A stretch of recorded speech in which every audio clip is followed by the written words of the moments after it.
Hi, and welcome to the Coping Cafe. I'm Dr. Michelle. And I'm Dr. Joe. And we're here to demystify therapy today. So what does that mean? It means taking the mystery out of going to therapy.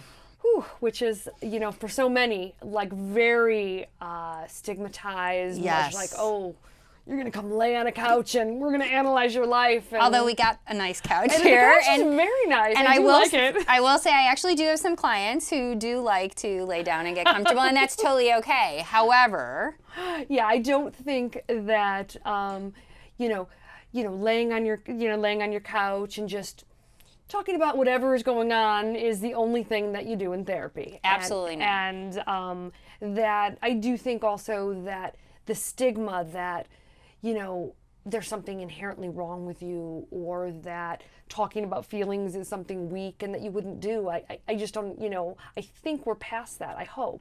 Well, I would hope so. And I think a lot of clients that I've seen, who struggle with, gosh, I should be able to do this on my own, right? And use the word weakness, right? I should be able to pull myself up by the bootstraps, or something must be really wrong with me. Something must be wrong with me if I can't solve it on my own. And I think, I really like to think, and I hope that we're past that, because I think there's so many reasons that you can go into therapy, and not just that some major thing is wrong in your life. Now, that is a very valid reason. Right. So we do treat people with major depression, with anxiety disorders, and mood disorders, absolutely. Traumatic experiences.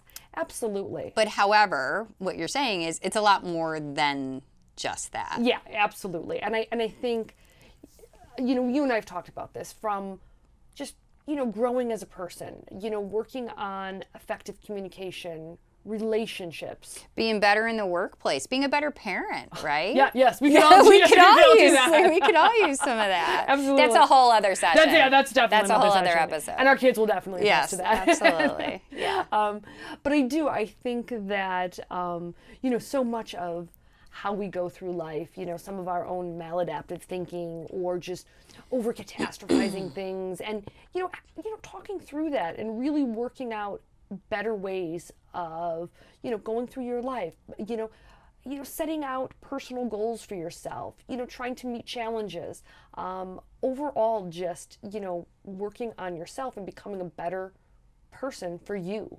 Absolutely. And so one thing I say to clients when they first come in is, one of my roles is providing you with a place where you feel safe, where you can say anything you need to say, right? And not feel judged, not feel criticized. And that alone, absolutely. That alone, and I hear from some people, even if we're not doing some deep, dark, Freudian kind of work, just the fact that they're getting support and being able to get it off their chest, absolutely. Right? And I do think that absolutely safe environment, right? Confidential. Yes. Right? That what stays, what comes to like therapy Vegas. Stays. And you know what? It's like Vegas. Absolutely. What, happens in therapy stays in therapy. Yes. And I do think a safe place is an excellent place to be. So next week on the Coping Cafe, I think we're going to delve into how to get a therapist, what to do, Yep. and and get that started for you. Sounds so good. Thank you so much for joining Dr. Joe, Dr. Michelle at the Coping Cafe.